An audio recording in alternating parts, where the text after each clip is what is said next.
The Kennedy Library is very proud of its work to stimulate public discussion about the challenges of our time. Building on the issues that challenged President Kennedy and his time, the Cuban Missile Crisis, uncontrolled nuclear testing, the Berlin crisis, among others, we have spent the last two and a half years sponsoring forums and debates about the enormous security challenges today. And since September 11th, we've held more than 30 events in which we've explored the enormous difficulties and challenges and necessities of responding to terrorism. Today, we are very fortunate to have with us one of our country's and indeed the world's foremost experts on the threat of weapons of mass destruction and terrorism, Senator Sam Nunn. Before introducing Senator Nunn, I'd like to say a few words about my friend and former colleague, Graham Allison, colleague both at Harvard and in the Clinton administration, who will moderate this morning's discussion. Graham is the Douglas Dillon Professor of Government at Harvard and the director of the Belfer Center for Science and International Affairs. From 1977 to 89, he was the dean of the Kennedy School of Government at Harvard. And in the first term of the Clinton administration, Graham served as Assistant Secretary of Defense for Policy and Plans, where he coordinated U.S. defense strategy and policy towards Russia, Ukraine, and the other states of the former Soviet Union. His classic publication, The Essence of Decision, explaining the Cuban Missile Crisis, was recently released in an updated and revised edition and is one of the best sellers of all times in the field of political science. Our speaker this morning represents the finest tradition of public service in America. Let me just say a few words about his biography and then move on to a few words about how important his work has been to all of us. Sam Nunn is co-chairman and chief executive officer of the Nuclear Threat Initiative and has spent much of his career working to reduce the global threats from nuclear, biological, and chemical weapons. He served as a United States Senator from Georgia for 24 years, from 1972 to 96. And during his tenure in the Senate, Senator Nunn was chairman of the Senate Armed Services Committee and the Permanent Subcommittee on Investigations. He also served on the Intelligence and Small Business Committees. His legislative achievements are enormous. The two principal ones include the landmark reorganization of the entire Department of Defense, the Department of Defense Reorganization Act, which he drafted with the late Senator Barry Goldwater, and the so-called Nunn-Lugar Cooperative Threat Reduction Program, which provides assistance to Russia and the former Soviet republics for securing and destroying their excess nuclear, biological, and chemical weapons. And you'll hear much more about that during this morning's discussion. Senator Nunn, your career is what President Kennedy had in mind, I'm sure, when he said, and I quote, "All America seeks a government in which no man holds to his own interests and where all serve only the public interest and love that master well."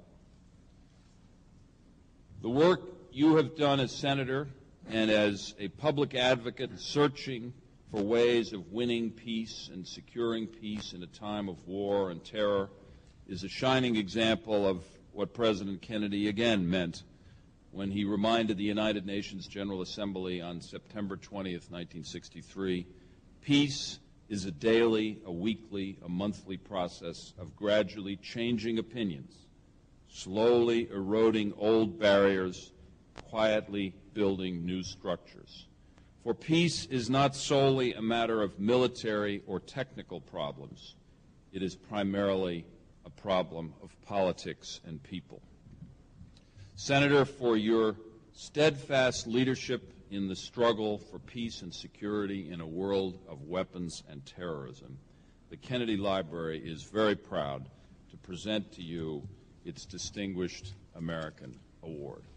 Senator. Thank you. Right on.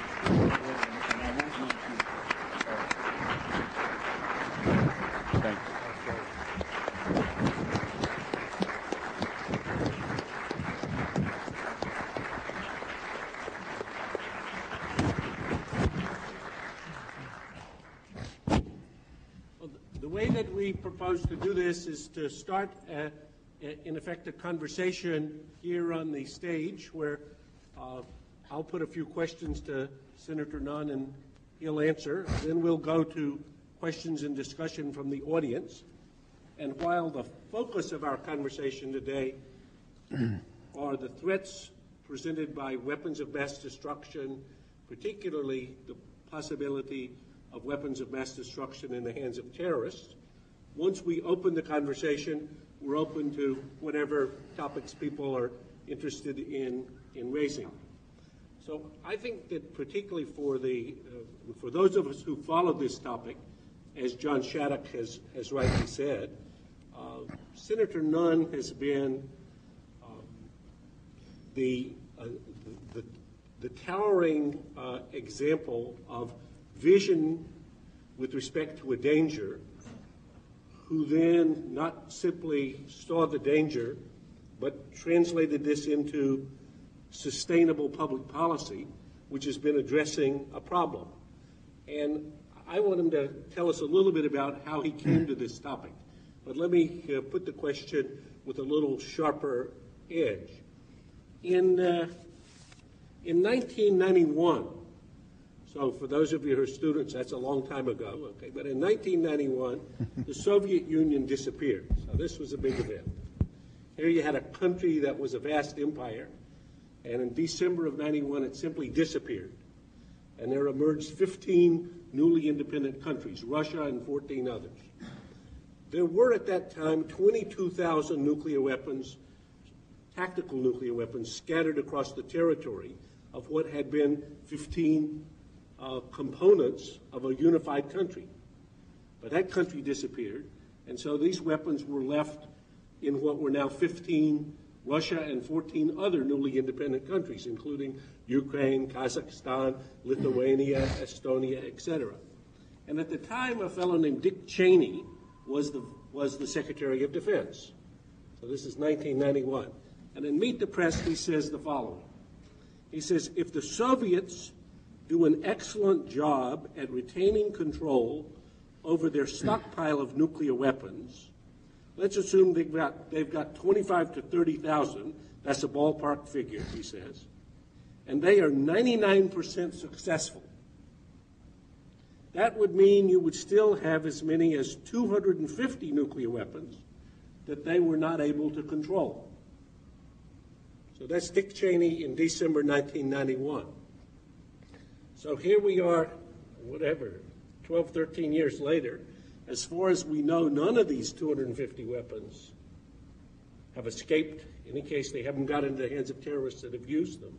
How could that have happened, and how did you get seized of this problem and initiate what's become the Nunn-Lugar program that actually, in my view, is a substantial part of the reason why Dick Cheney's forecast didn't turn out to be correct? Graham, first let me thank John Shattuck and Deborah and Paul and all of you for this wonderful award. I have had deep admiration for President Kennedy for really most of my life, and some of these matters kind of cross over. There's a new book coming out on my great uncle, a congressman by the name of Carl Vinson. Carl Vinson was elected to the House of Representatives in 1914 and retired in 1964. One of the people he felt very close to was a young man by the name of John F. Kennedy, who was elected in 1946. At that stage, Uncle Carl, as I call him, had served in the Congress of the United States for a longer number of years than Congressman Kennedy had been in life. But he took him under his wing and felt very close to him and campaigned vigorously for him in Georgia in 1960. I got out of law school in 1962, graduated from Emory Law School, and went to Washington to work for Carl Vinson. And I'd been there about less than a year, and I had never been north of Atlanta until I went to Washington, and I've never been out of the country until I got to Washington in 1962, and I had a boss by the name of John J. Courtney. I was a young lawyer, and I was working for his subcommittee. He was the staff director of the subcommittee. About 4 days before He was supposed to go to Europe on a military trip sponsored by the U.S. Air Force to the NATO bases. He came to me and said, "Sam, I can't go. I've got a family problem that's come up. Would you like to go to Europe with the U.S. Air Force?" This was in late October of 1962, and I said, of course I would. And so I went to Europe on that Air Force trip, and guess what? It was during the Cuban Missile Crisis. We were all cleared for top secret information, and we were with the U.S. Air Force in Europe. And of course, everywhere we went, we got the photographs, we got briefings, we got everything the military in Europe had. And so my first real experience out of the country was right in the middle of the Cuban Missile Crisis, and I was 23 years old at that stage. And I came to a conclusion then that we basically had come to the very edge of war, and that war would have been devastating to mankind beyond anything ever envisioned before, and that there was a danger during that period of an accidental war, a war that nobody intended because all the forces were mobilized, and any kind of false warning during that period could have been truly devastating. I was sitting with the U.S. Air Force in Europe, the head of the U.S. Air Force in Europe, and he had a walkie-talkie, and he told me then that if the order came to basically that we were about to go to war, he had only about 30 seconds to 1 minute to launch all of what we call the quick reaction aircraft. These were the fighter planes that had nuclear weapons on them that had one-way missions to the Soviet Union. They would have bailed out presumably, but they would have delivered that weapon and basically come back. He had only 1 minute because the warning time was so short, because they would have been the first, of course, weapons to be attacked by the Soviet Union if there had been a war. So I came to a lot of conclusions out of that early experience that stuck with me all of my career. And when I got elected in 1972 to the United States Senate, I got on the Armed Services Committee and I started working on a lot of these problems. In 1991, skipping forward to the period that Graham alludes to in his question, I was in Budapest, Hungary. I was at a conference sponsored by the Carnegie Corporation. I think they also, Paul and John, have helped sponsor this morning's program. But David Hamburg was a visionary leader, and David Hamburg basically sponsored a lot of seminars between the Soviet parliamentarians and the members of the Congress. We had East Europeans and members of the Soviet Union there. One of my good friends then that I'd gotten to know over the years, even though he was a leader in a small way at that time in the Soviet Union, was a guy named Andrei Kokoshin. He basically still is a player on the scene and was later the Deputy Secretary of Defense under Yeltsin. But he had been at this conference when Gorbachev was taken under house arrest. So there had been a coup in Russia. We were in the middle of a conference with the Soviet Union. He goes back, he flies back to the Soviet Union. The conference lasted about a week. He calls me after Gorbachev is released and says, "Sam, you've got to come to Moscow. Big things are happening here." I got on a plane, got a visa sort of on the way through the courtesies of the Russians in Budapest, and I went to Moscow, and I spent one of the most fascinating weeks there I've ever spent anywhere. It was during a period of time where they were debating the breakup of the Soviet Empire. It was apparent to me, after sitting through a lot of discussions of the Soviet People's Assembly, that the empire was going to break up, and it was also apparent with a number of conversations I had, including a meeting with Gorbachev, who was back in the Kremlin, although he had lost most of his power, and Yeltsin was, of course, coming on as the leader. But it was apparent that the empire was breaking up, and it was also apparent, getting to Graham's question finally, that there were thousands and thousands of nuclear weapons located all over that vast empire of 9 or 10 time zones, and that controlling those nuclear weapons was going to be one of the great security challenges of the century. I came back dedicated to trying to help the Soviet Union, or whatever parts of it remained after the breakup, control their nuclear weapons and material, because I felt that was the most acute and serious security challenge that the United States and others faced.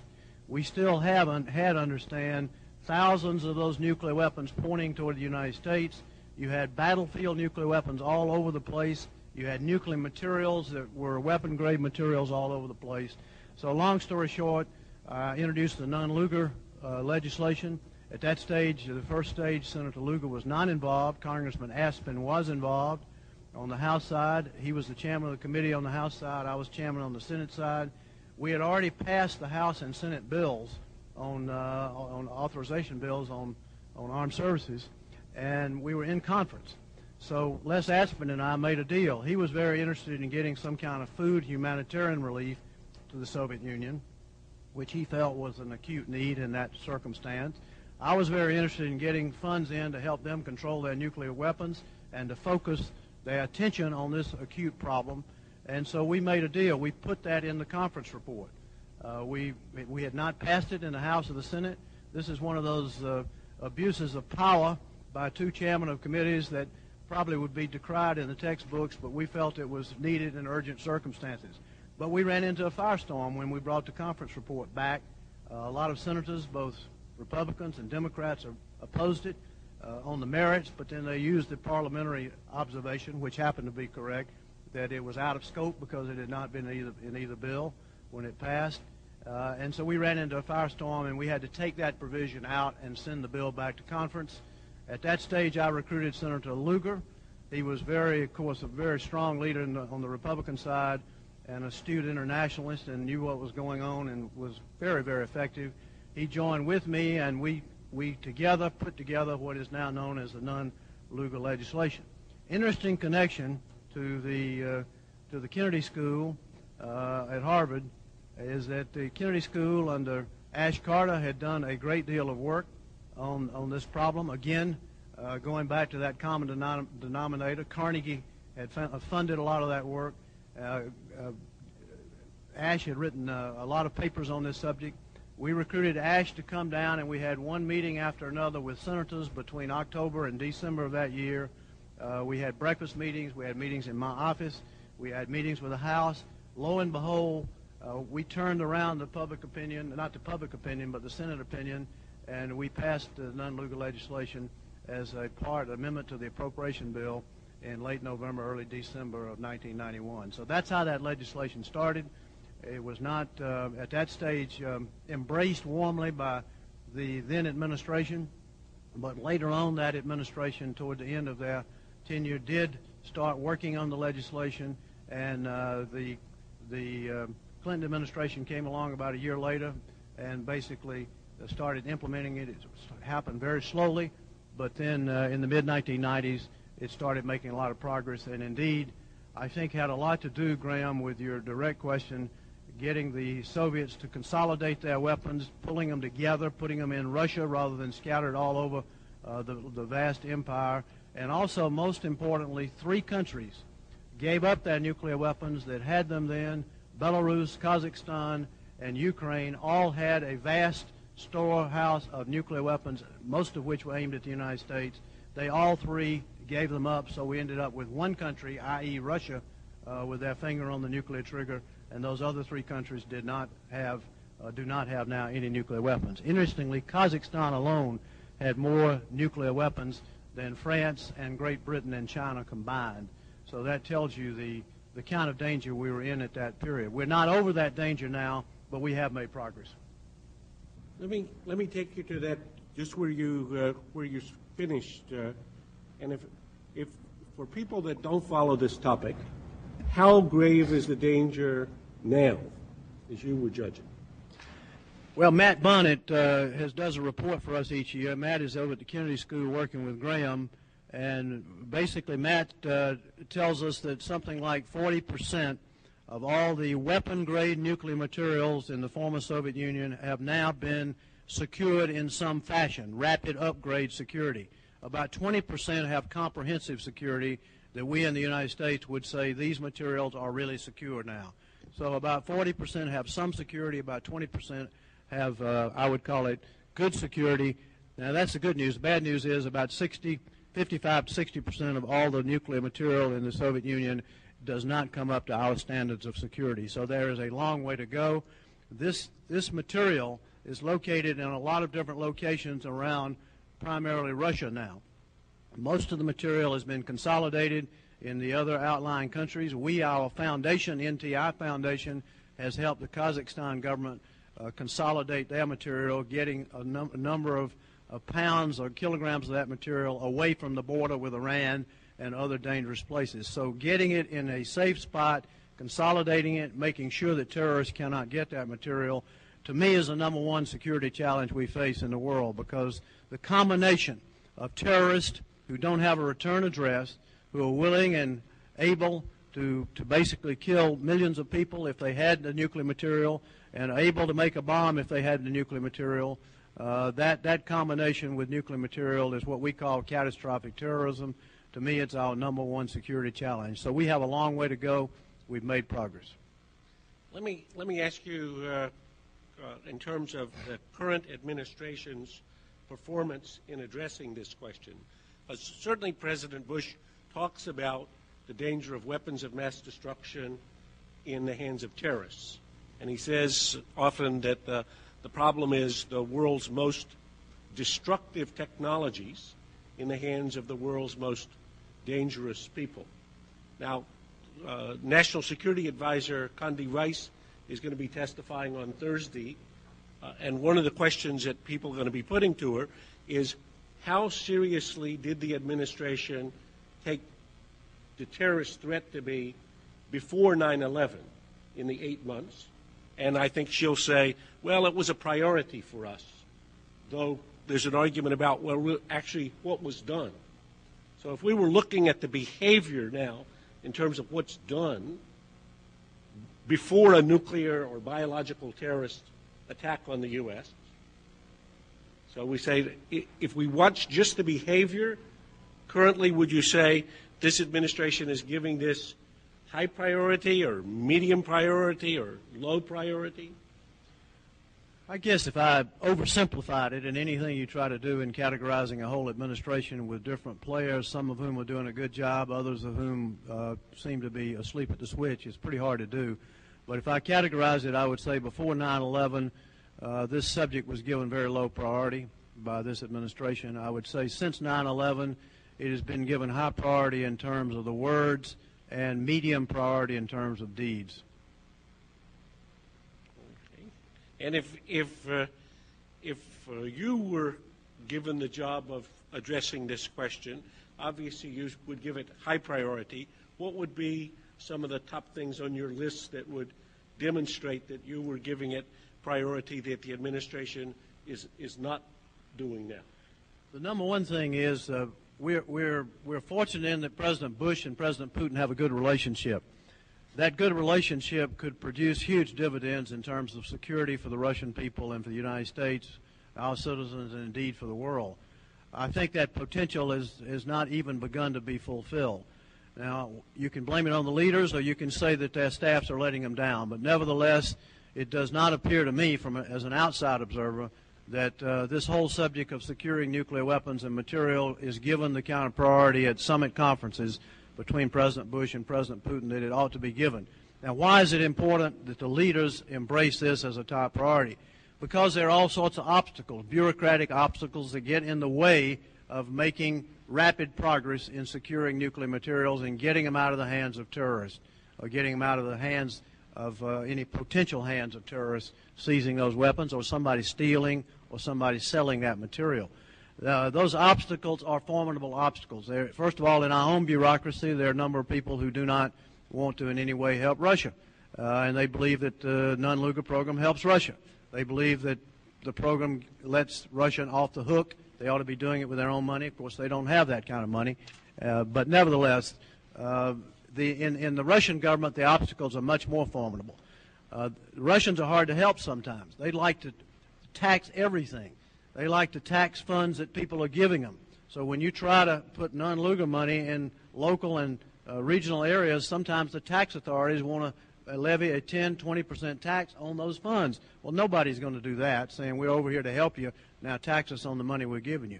Those obstacles have to be removed. There are also obstacles in not having enough transparency. The Russians have obviously come out of a closed society for years. Giving Americans access to transparency, letting us see where our money is being spent, is something very, very difficult for them. So we run into obstacles there.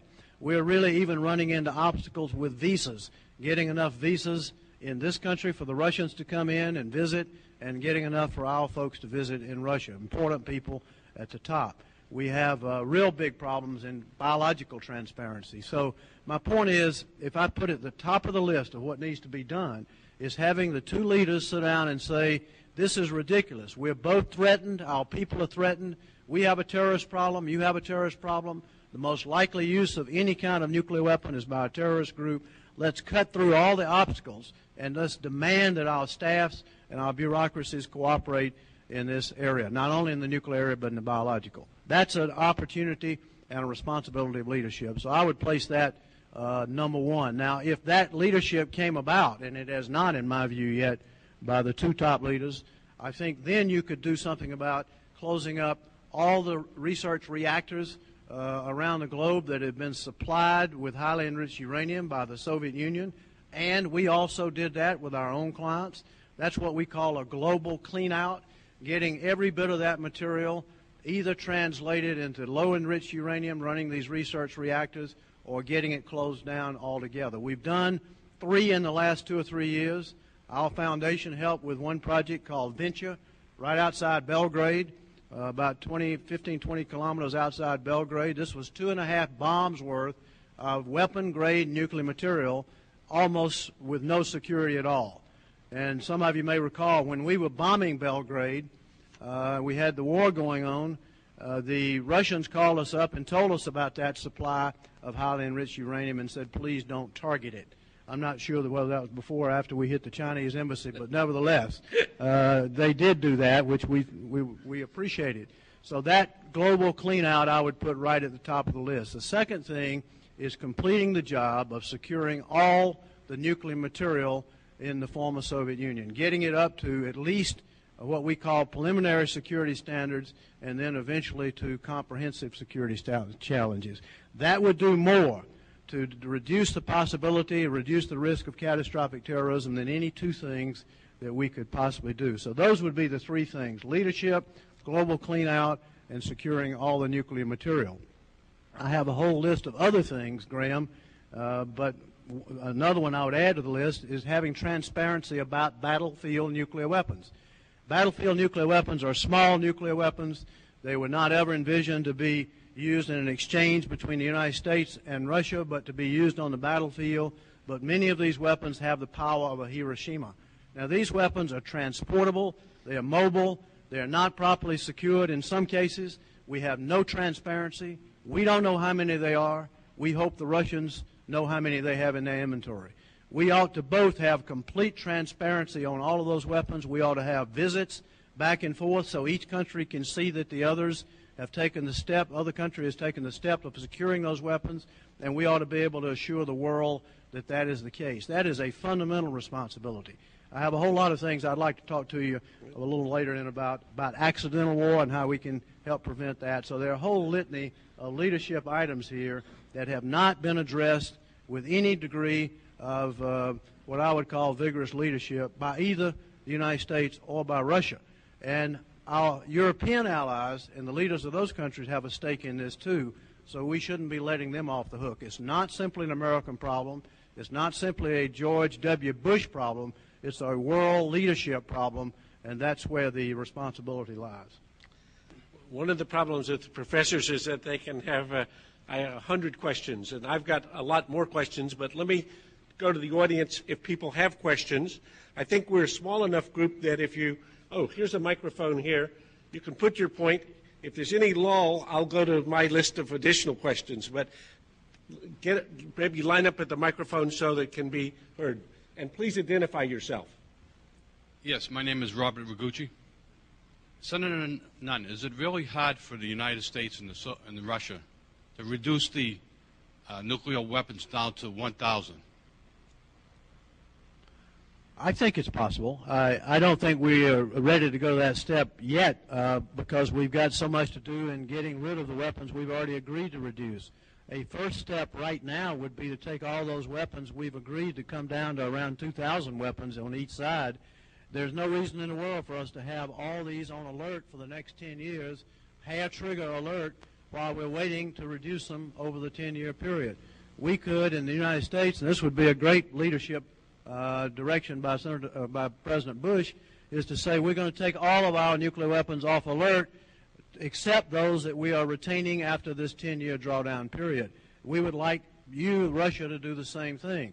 Now, that would do two things. First of all, it would be a powerful psychological signal of leadership by the United States. Second, the Russians have all of those weapons on alert, but they have deteriorating warning systems and satellite systems. So we've got hair trigger alert by Russian weapons with poor warning. That is a lethal combination and an invitation for accidental launch. Now, I don't predict accidental launch, but the odds against it, let's say the odds are 100 to 1. We ought to be trying to make those odds 10,000 to 1. So I'm worried about more than just numbers.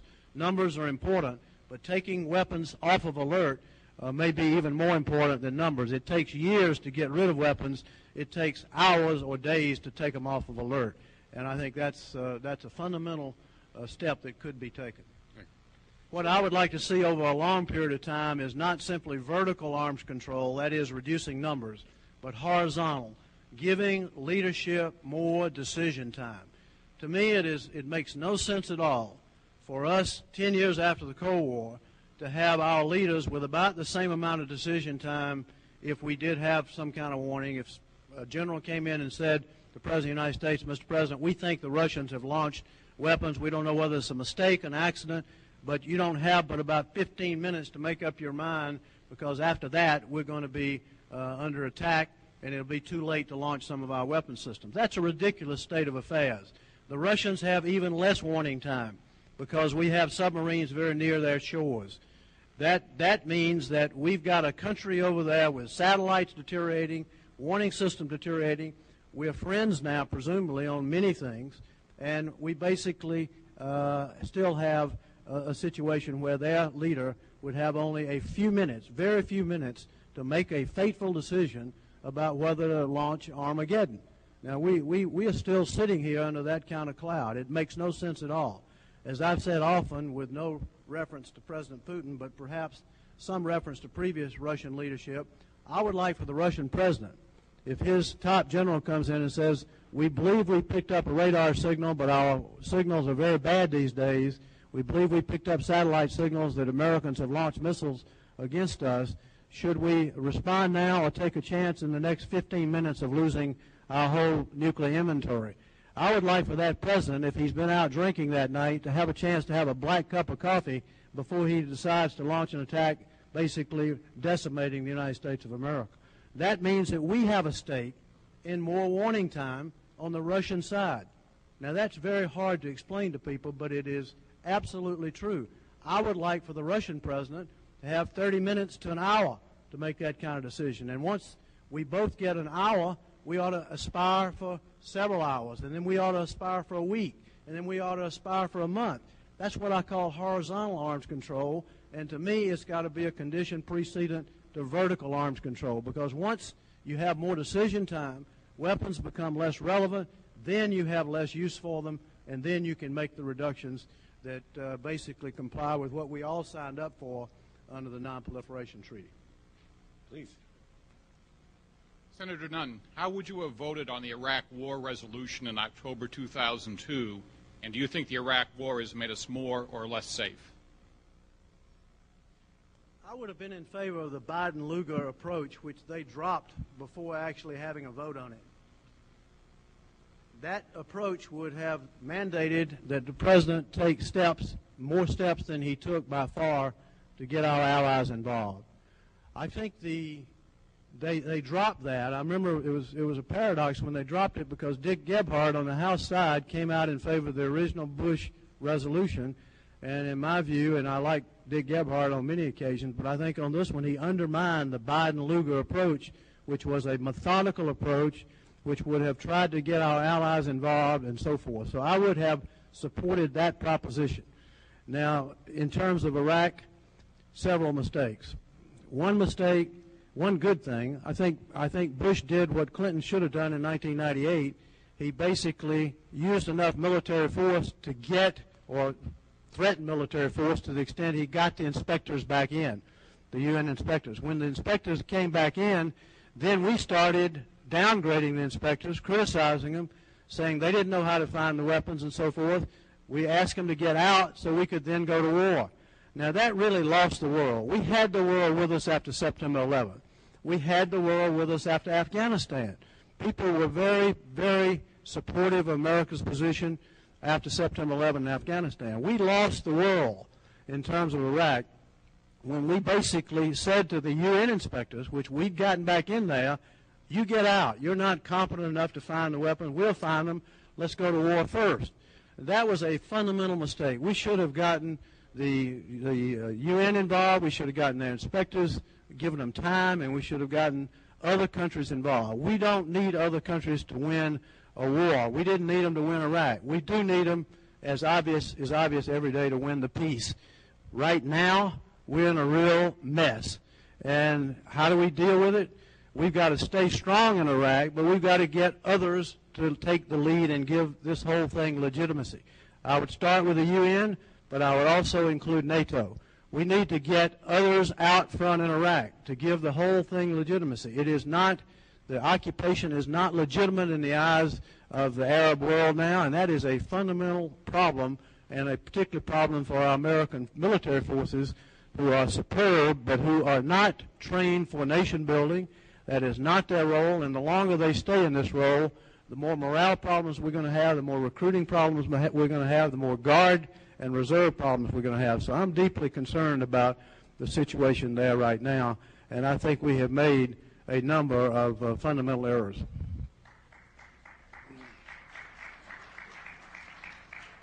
I'd just like to follow up that question. Do you think, in terms of, has the Iraq War made us less or more safe in terms of the danger of terrorism and terrorists obtaining weapons of mass destruction and so on?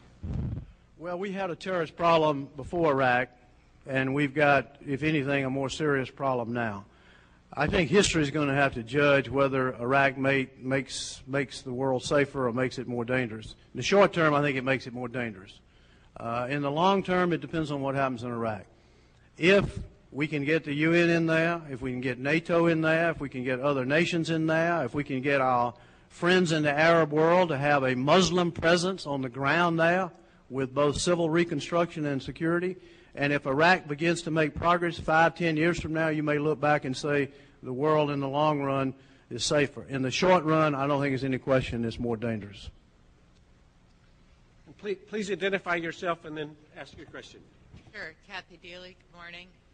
I'm one of those people that wish we were addressing you as President Nunn this morning, I think. So it's really great to have you here. I'm interested in inventory control and how confident you are about the numbers and the security of the weapons that we think are in Russia. And also, if you could make a quick comment on North Korea, please. The last question on North Korea. North Korea. On the weapons in Russia, I think they're a lot safer now than they were 5 years ago in terms of inventory, in terms of control. I think the nuclear materials are less safe than the nuclear weapons. The weapons are better controlled than materials. So in order of safety, going from safety to risk, I would say the safest would be those strategic weapons. The next safest would be the tactical weapons, but they are much more risky than the strategic because they're not as well controlled.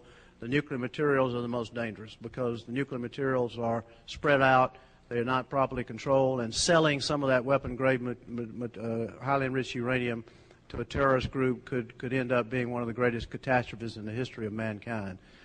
In terms of, so we have a long way to go, but we need support from other nations in the world, and that's what the whole effort for the G8. Our foundation is trying to put a lot of emphasis on getting the G8 leaders to live up to their pledge to match Nunn-Lugar program $1 billion each year for the next 10 years.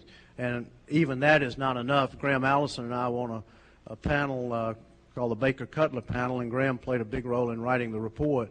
And that panel basically 3 years ago, this is about the time Bush came into office, said the greatest unmet security need in the world today is the lack of security of weapons and material in the former Soviet Union. And we outlined there about a $30 billion program to get these weapons and material under control. And when I look at what we've spent in Iraq, already, 150, 180 billion, and I look at what we get for that, and I look at 30 billion, 40 billion to secure all the nuclear materials on the face of the globe, and I say, what is the opportunity cost lost? When somebody asks me, aren't we better off the world without Saddam Hussein? Absolutely, we're better off without Saddam Hussein. Would we be even better off by far if we'd secured all the nuclear materials on the planet in terms of protecting the American people? Not even close. Absolutely, we would. North Korea, in my view, should have been on the front burner, and Iraq should have been on the middle burner. Iraq got put on the front burner. North Korea got put on the back burner. In the period of time where that happened, the North Koreans took the plutonium rods out of their reactor site, moved them where we don't know where they are, and therefore any military option we might have had, which was never a good one, but at least it was a military option and could be used as a possible threat. Any military option we had vis-a-vis North Korea virtually disappeared when they moved those plutonium rods out about a year ago. Those plutonium rods can make 8 or 10 weapons a year. It's extremely dangerous if North Korea gets nuclear weapons. I think it's much more dangerous if they get them than almost any of the other so-called rogue countries. They don't have oil. They don't have other means of revenue. They've already demonstrated they're selling missiles and missile technology to India and to Pakistan and other countries. So we've got a serious problem in North Korea. I give the administration credit for getting China involved. China is now very much involved in these talks. China has a certain amount of prestige involved. They also have security considerations. Right now, we're down to diplomacy. That diplomacy has got to be vigorous. It's got to involve China and Japan and South Korea. We need to do a much better job of getting together with our allies in South Korea and having a coherent, cohesive policy. Without the United States and South Korea being together and in sync, it's very hard to deal with North Korea. It's hard even if you do. But getting South Korea in sync has not yet been done. We've made some progress in that regard. Getting China and Japan, all of us in sync, is enormously important. In the final analysis, there's going to have to be an economic kind of deal with the overall denuclearization of North Korea. It doesn't have to be quid pro quo. It doesn't have to be simultaneous. But at some point, we have to say to North Korea, you got two roads you can go down.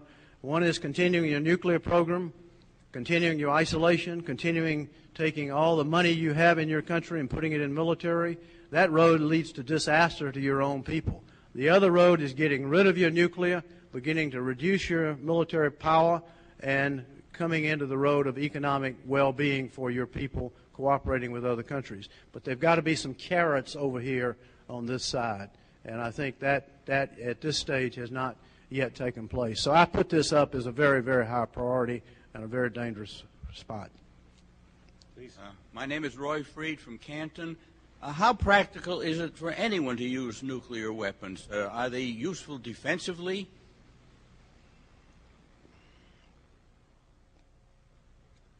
I think nuclear weapons played a strong role of deterrence in the Cold War.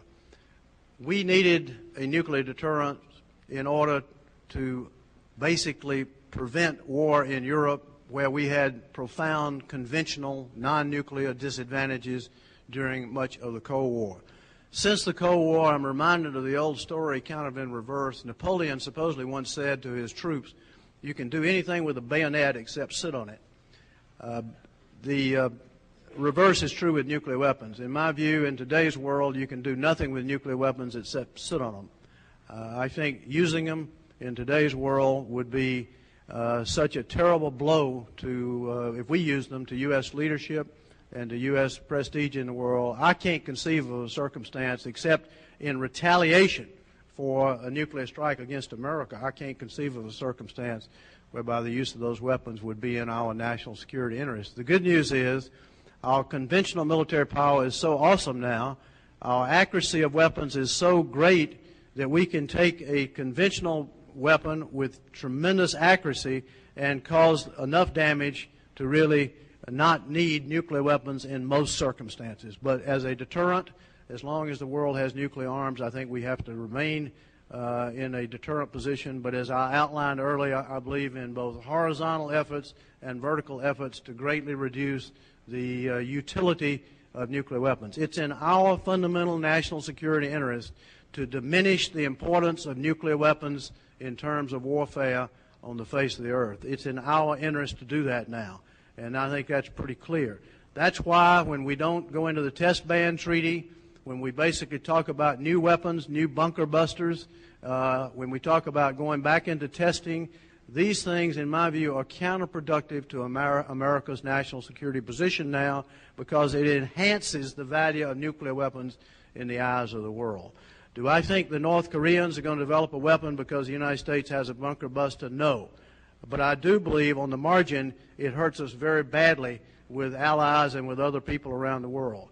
I think we're in a race between cooperation and catastrophe. Cooperation is needed. We're the strongest nation in the world by far, but we need cooperation all over the globe, not only in the nuclear arena, but also in the biological arena and the chemical arena. And that cooperation is undermined if we keep emphasizing, as this administration has, the need for the U.S. to develop more nuclear capability. I think we'll make this the last question if we can, please. My name is Doug Kerr. Hey, Doug. I haven't seen you in a long time. That's right, too long. There are a lot of problems, Sam, that government, the way we do it, don't treat very well. For reasons of the process works by people scratching each other's back, and that's not something that actually works very well in reverse to the short-term focus of administrations, which is particularly salient with this administration. It sounds like the problem that you started out with, that the session started out with, is one that could use some form of sort of unusual mechanisms outside of the normal administration and changes in administration. Something like the base close. I mean, the base closings is about the only thing that I know of has been treated in sort of a out of the ordinary way. Have you and Senator Lugar thought about anything along those lines as a way of getting something going that would transcend changes in administrations? We had hoped that the Baker-Cutler report, which was written with a bipartisan support, we had conservative Republicans, we had liberal Democrats, we had people in between, and we had hoped that was going to be the transition. I had hoped that we would be able to come together as a nation with these priorities after September 11th and the anthrax scare. Some of that has happened. It would be a mistake not to acknowledge that a lot has happened.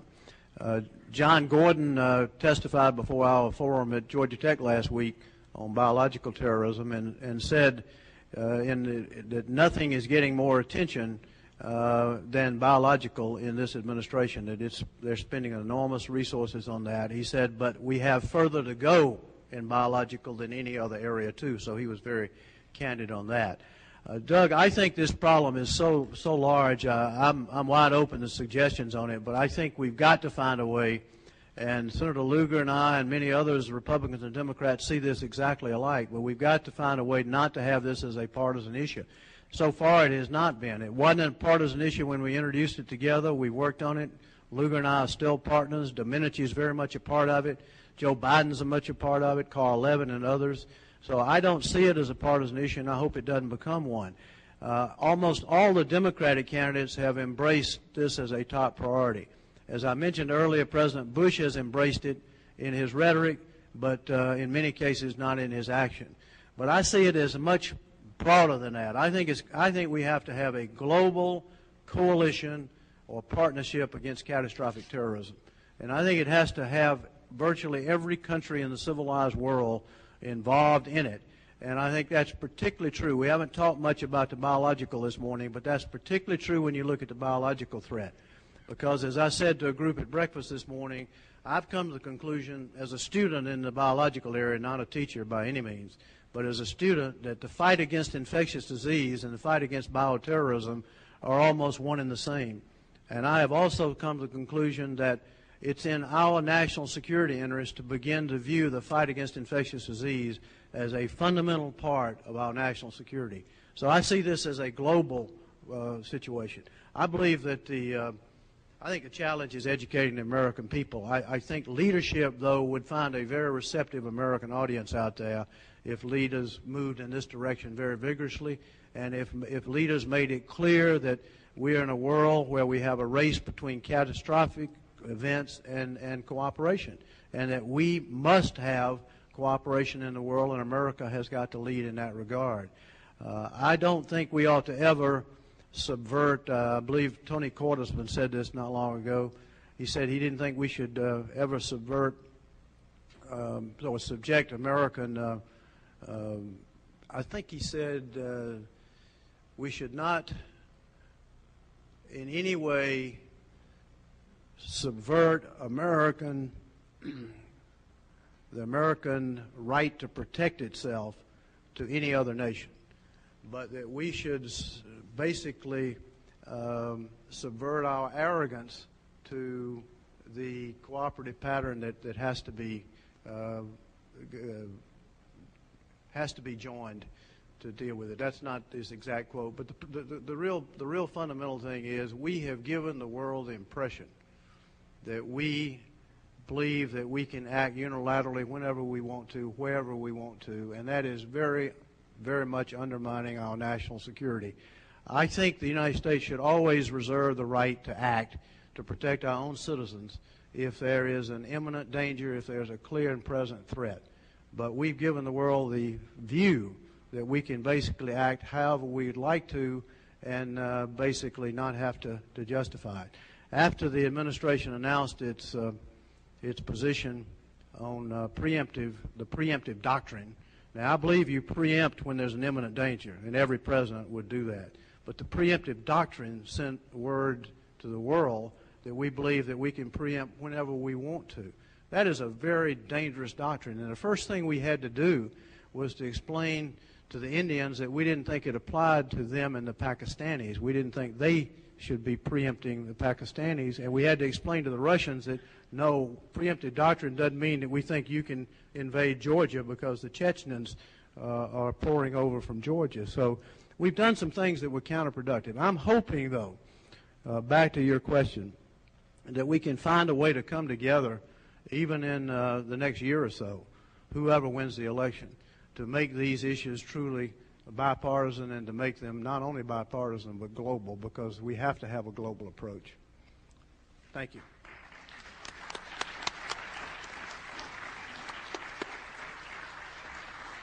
So I think on that note, unfortunately, since we could continue this for several hours, we have to say thank you to Senator Nunn and the JFK Library for an excellent event.